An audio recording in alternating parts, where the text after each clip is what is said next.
Software engineers typically receive competitive compensation and perks, but how do you know your job offer is competitive before accepting? In this episode, my goal is to cover everything you need to confidently navigate a software engineer's salary negotiation. I'll first cover the compensation package structure for most software engineering roles, so you know more about the software engineer's base salary, bonus, equity package, and sign-on bonuses. That way you know exactly what to expect in an offer. Then I'm going to walk you through my 5 recommended steps for negotiating a software engineer job offer that are proven through real software engineer salary negotiations that I've led for my clients. That way you can filter out the bad advice out there and use salary negotiation strategies that are actually going to work. And I'll close out the episode by highlighting 3 common mistakes you should avoid in a software engineer salary negotiation. That way you don't risk the opportunity and you do actually secure competitive compensation in your career. So let's get into it.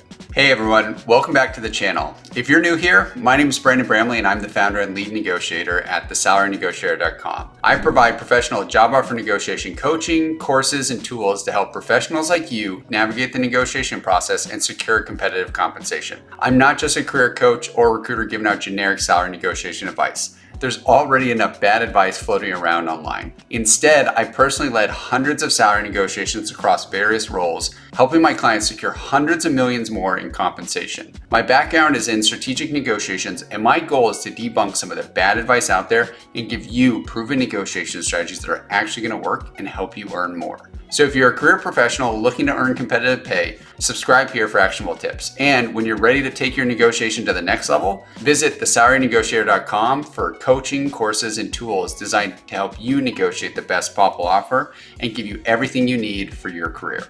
Okay, now before we dive into how to negotiate a software engineer salary, let's talk about the compensation components you might see. It's really important to understand the difference between your base salary and total compensation. Too many engineers focus on only the base salary for a role, but that's just one piece of the puzzle when it comes to pay as a software engineer. When considering a new company, you need to look at the whole picture. Your total monetary take-home pay, which is also known as your total compensation. This is going to include your base salary, any annual bonuses, the value of your vesting equity each year, and any sign-on bonuses.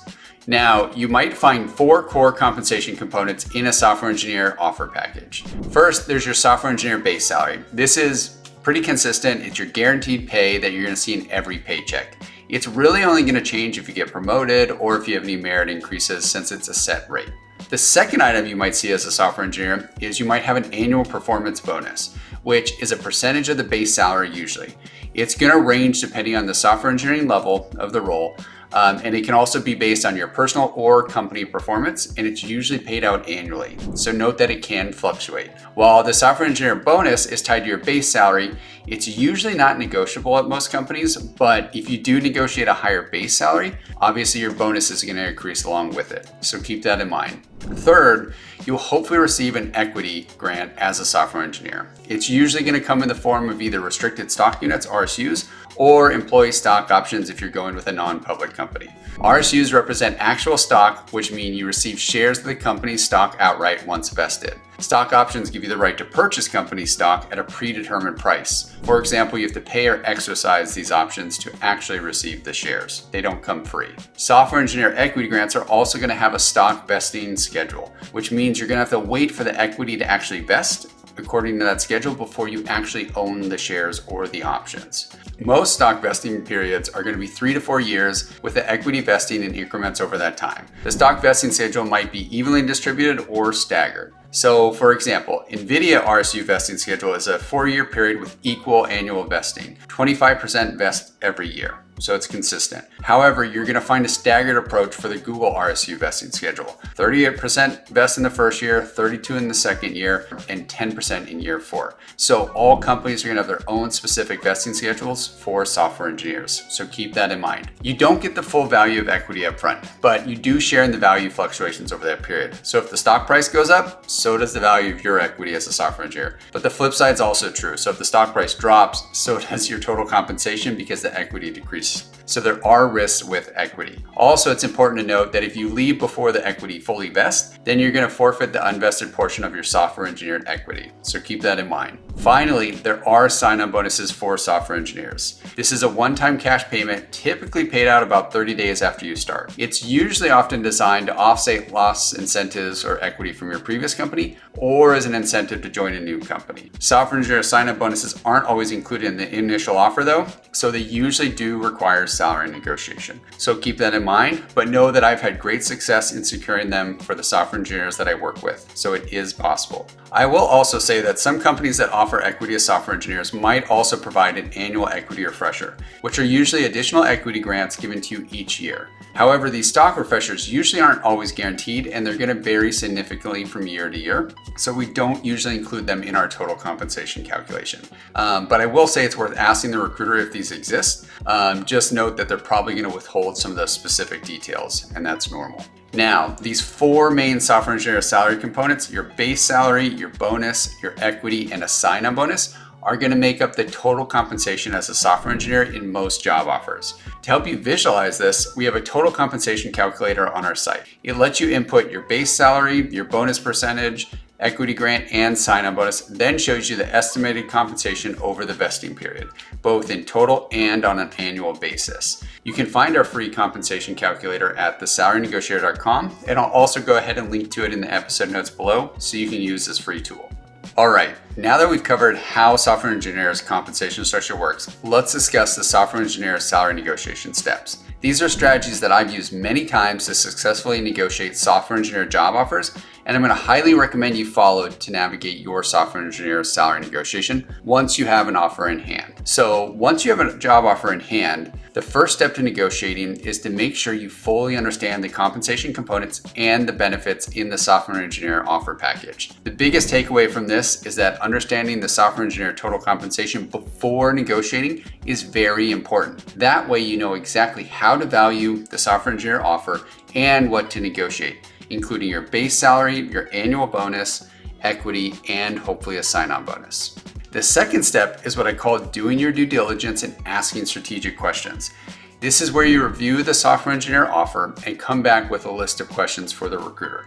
This not only helps you clarify any questions you might have about the offer, but it also allows you to strategically ask questions that will build salary negotiation leverage. You can call out things that might not be as competitive as your current company or what competitors offer. If you need some ideas, you can grab our list of strategic questions to ask from our templates page or our course.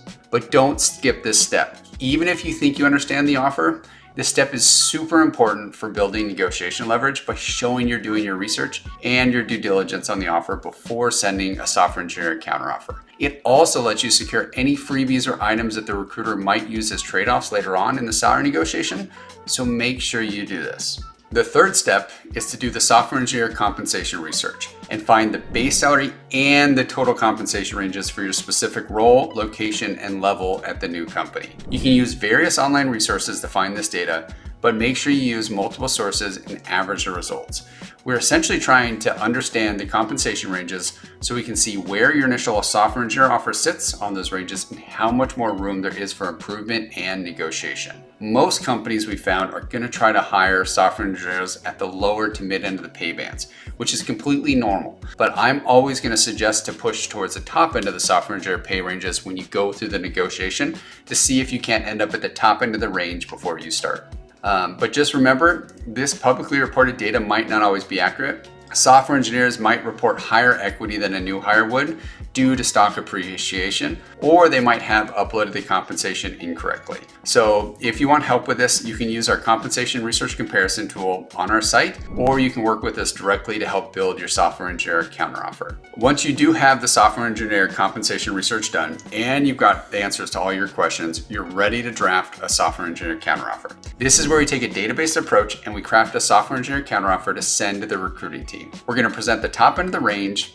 you're targeting based on your research and call out any items that weren't competitive based on your due diligence and questions. I highly suggest doing this by email because it gives the recruiter everything they need to advocate for you and they can simply send your points to the comp team instead of you hoping that they're going to note down your comments on the call. And you also have to realize that the recruiters negotiate offers every day, so they will be ready with tactics to cut you off on a call or steer you in a different direction if you try to counter verbally. So stick to email if you can. The final step after sending a software engineer counteroffer is to be prepared to handle a recruiter pushback. Unfortunately, it's almost guaranteed that you'll get some pushback from the recruiter.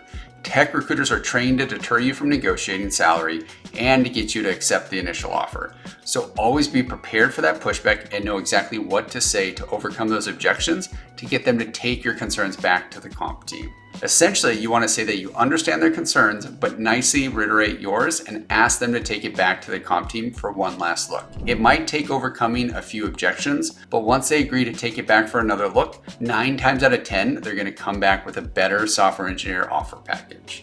We have our full list of objection handling responses on our templates page and in our course for download. If you do need these scripts or you need to know exactly what to say when you encounter this recruiter pushback. From here, the recruiter will come back with a better offer that fits your needs or is lower than your ask. At that point, you can decide if you want to send another software engineer counteroffer to push again, or if you're ready to accept the updated offer. Just note that negotiating salary is not like how you negotiate in other instances, say for a car dealership, for example, right? There's actually not that much back and forth, and you really don't want to send more than 2 software engineer salary counters. Otherwise, you're going to risk coming off as aggressive and jeopardize the relationship. Okay, the last thing I want to cover is a few software engineer salary negotiation mistakes before you decide to negotiate a software engineer offer letter. These are very important. The main item I recommend against is sharing your salary expectations or your current pay with the recruiting team. This is usually only going to work against you, so try not to do this. If you think about it, right, if you throw out a number that's lower than what they could offer, you're likely to get less competitive compensation package at the low end of their pay range. Or you're going to run the risk of being down leveled, which is very common for software engineers at tech companies. So if you're moving to Amazon, Microsoft, Meta, Google, any of those companies, don't do it because you will get down leveled. On the flip side, if you throw out a high number, thinking that's going to help you out, think it's going to get you more, they might think, shoot, I'm not sure if we can afford this engineer, so let's go with a different candidate instead. So it's not a good strategy, and it can actually lead to you not getting a job offer. So try to stay away from that. And remember, the recruiter is going to know exactly what they pay for your software engineering role. So it's silly to think that you need to tell them how much they should pay. So you're always going to want to turn that question back on them to learn more about both the base salary and the total compensation ranges for the role. The second mistake to avoid is making sure that you're realistic about what you should ask for in the software engineer counteroffer. Way too often do I see engineers ask for way too much, which just doesn't make sense for the specific role. They either get laughed at or if it comes off as aggressive, and in some cases it can even get an offer rescinded, so you want to avoid that. And you should always take a data-based approach as a software engineer to ensure you're asking for realistic compensation that they can actually provide. At the end of the day, the company has set compensation bands, and they're only going to pay within those bands for specific engineering roles and levels. So don't jeopardize your software engineer offer by coming off as too aggressive and asking for unrealistic numbers. It's just not a wise way to negotiate. And finally, don't be worried about a software engineer salary negotiation, especially if you haven't done this before. You might feel nervous, but as long as you follow proven strategies and keep the negotiation professional, there's no reason why you'd risk the software engineer offer. If you do it right, you should secure a better software engineer offer package before starting the new role. So have the confidence in this, but make sure you're following proven strategies or get professional support if you need help negotiating a software engineer offer. That wraps up this episode on software engineers salary negotiation. I hope this breakdown of software engineers compensation structure, our proven software engineer salary negotiation strategies, and the negotiation mistakes to avoid are going to help you feel more confident in these discussions and your negotiations. If you are serious about getting the best possible offer at the top end of the pay band, I highly suggest you don't go into the salary negotiation alone.